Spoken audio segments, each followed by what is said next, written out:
The second topic that I've got to ask about is Joey C mentioned them a little bit earlier. The great Kevin Brennan. Now, I admit that as much as he annoys me because he has no balls, there's no denying that he says hilarious stuff. Like, he genuinely is a funny fucking guy. A lot of it's pretty dark comedy. Some of it, in some people's eyes, may or may not cross the line. I guess it depends what mood you're in at the time. Recently, one of the things he said on his show, this is a while back, but he accused Bob Levy of sorry, he accused Bob Levy of trying to have a relationship with his own stepdaughter. He has accused Keanu C. Thompson of having sex with their own dad. And of course, even worse than all, he made fun of the star of the whole 9 yards, Matthew Perry. So my question is, and we'll start with Joey on this one. Does Kevin Brennan, is he just the edgy comedian, or sometimes does he go too far? Who's that for me? Yeah. Yeah, I think Brennan is a very dark comic. He talks about a lot of people, but, coming to theaters soon, Kevin Brennan drunk, blowjobs to every male in the room. That's the next movie he's making. I heard that when he is drunk, he likes to polish off a knob. That's what I heard. Someone had to bring it today. Good job, Joey. That is the rumor going around the web right now. That is the rumor. And I mean, seriously, I might even have a tape of that. I don't know. Shit. I may have a tape of that. But I heard that to be I saw a true. screening. I saw a screening of it. Yeah, they were showing it at the local movie theater here. Yeah. So, yeah, he definitely likes a good man in him when he's drunk. So, 2024 is going to bring a lot of things, I think. So, if you're looking to have a premiere of that movie, you have Karl has a stuttering John Christmas idea that he wants to pitch you for the matinee. Perfect. Yeah. Well, I'm a Karl fan. I've always been since day one. And a Phil Elmore fan. These are two guys that I really admire. So, I think the future is going to be very good for a lot of us. So, I agree, Joey C. Thank you. Well said. Thank you, Joe. Hang on. So this rumor is actually going around? Yes. Where? I've heard it through the Dabbleverse. I've heard it a few times. On check Reddit? Twitter. You haven't been on Twitter? What's going on over there? You haven't seen this? The only thing, if you look at my Twitter search, all I've been looking for is AC/DC news. And by the way, they're back next week at the time of recording this. They're announcing it, and it's go time. That's what I said. Concerts and everybody wants to hang around with me. Believe me. So let's talk more about these blowjobs. Well, what type of man is it that he's into? From what I could see and what I heard, the Chad Zumock type kind of guy, a bully guy that someone that probably looks a lot better looking than him, but can still bow down to him. You know what I'm saying? Someone he can. I think it wasn't it Chad in the video? I think it was actually I believe Chad. so, yeah. Yeah, I could be mistaken. It's hard to tell. I mean, I don't know what Chad looks like from the waist down, but it looked like it could have been him. Exactly. Jesus. I want to record with Joey C every day. How the fuck did I not know this? This guy should be your co-host out here, Hughezy.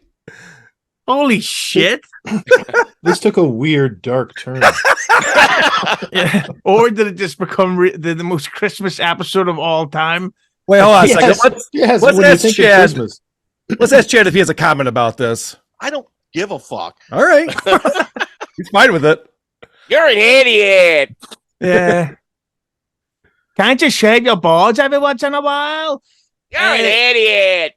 So you've actually seen the footage, Joey? I can't deny or confirm that, but let's just say that I'm pretty sure it's true. Holy shit! That's probably why Kevin's always has a mouth rag with him at all times in case. You're right. burps He's up probably any cum or something. He's probably got semen dripping out of there. That's why he's got that rag on there. That's why Chad's back on the show now, because he doesn't want the information to get out, and Chad can tell everyone. Oh Where do my you think God. he drives that bike every day? You know, he goes in the afternoon, those afternoon drives. You know? That's a good point. This is he rides to Tampa. He rides his bike to Tampa every afternoon. Yeah, with no seat on the bike. It's just one fist that he fucking squirts on and has a little bit of fun at the traffic lights. My God, Kevin Brennan. Phil, I don't know. Which one of us is Kevin going to sue, by the way? I'm worried it's going to be me. I'm worried that I'm the person that he's going to end up suing overall. This is all alleged. We don't know if this is true or not. This is just rumor and hearsay. Rumor, yes. Yeah. Very much so. I'm going to edit that part out. Okay, yeah, sorry. Good idea. Yeah, my God.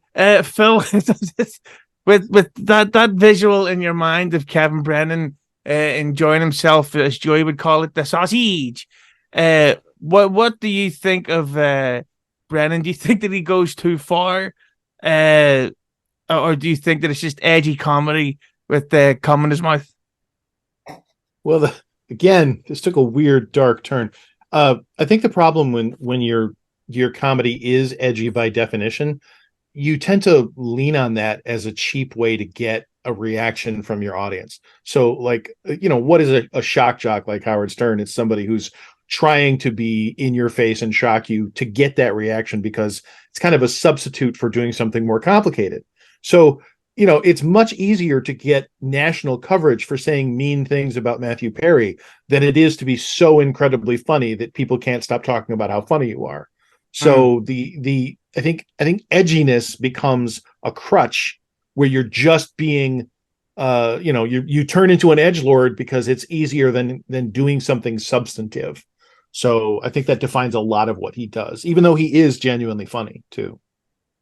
Do you think, though, that in a way it kind of ruins MLC, Phil, that it really does seem to be him at times trying to figure out the new shocking thing to say instead of just being hilarious all the time like I am?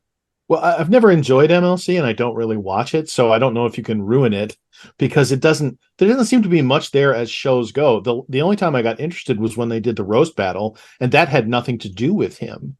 So I think on an average MLC day, there's not a lot going on there. It's Kevin being mad about things that don't affect him and showing that he spends all of his time watching everything that goes on in all of these shows that he doesn't like. Like, he has an intimate knowledge of all of these shows that he says are terrible. It's like, you must have spent quite a bit of time invested in this.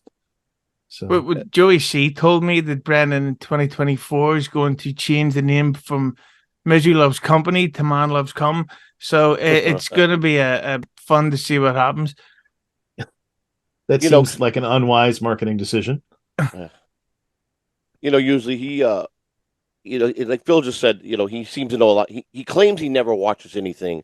He appears to never be prepared when he comes on. He's like he's just turning everything on when he comes on. But he very much is very involved. I think from morning to night. He claims he's in bed early. He was at a function with his wife the other day, and it was important to her, and he was watching a show from the room there. He called into the Onion on his birthday. I don't know if you guys got to see that. It was pretty late, at 1:00 in the morning, and he was pretty toasted and high. But you could hear in his voice how he was for Melton. I mean, he even said, "Okay, bye." Bye. That's how he said his goodbye, when Melton told him, I got to go. I got to kick you off. He, okay, bye. He is just, the reason he don't like me is because he wanted me to have an affair with him. And and when I told him no, he had to start trashing my wife and me. So, Brendan is, he's just lucky I don't come over to the 8th floor where he lives at over there, and come and knock on his door and take him out to lunch. But, I think 2024, and as far as Joey C and Brennan, I'm going to come out of the gate very strong when it comes to Brennan, and he's going to come out of the closet. And he's going to definitely. Yep. So just stay tuned. That's all I can say. This is some kind of Christmas party. But of course, Carl, you've been kind of more on the more public, direct receiving end, and you, Brennan, went from being bros to enemies. But of course, you've always been a guy that's up for a joke. But you've also openly spoke against censorship, even though sometimes we can all agree some people do take it a bit far. But do you think that Brennan is? I'm still thinking about what Joey said, but do you think that Brennan takes it too far, or do you think that it's just edgy comedy that snowflakes like me don't like? Well, Kevin was coming on to me too, and now I'm starting to worry that maybe he was two-timing me with Joey C and Melton, and I thought I was special. He made me feel like I was the only one that he cared about, and so now I feel really weird about this. I like Kevin. I think he's kind of funny. I think that makes it more pathetic where he's at in life because he does have talent and he squandered it so much. Yesterday's show I tuned in for a minute because they thought I was sniping him and I wasn't.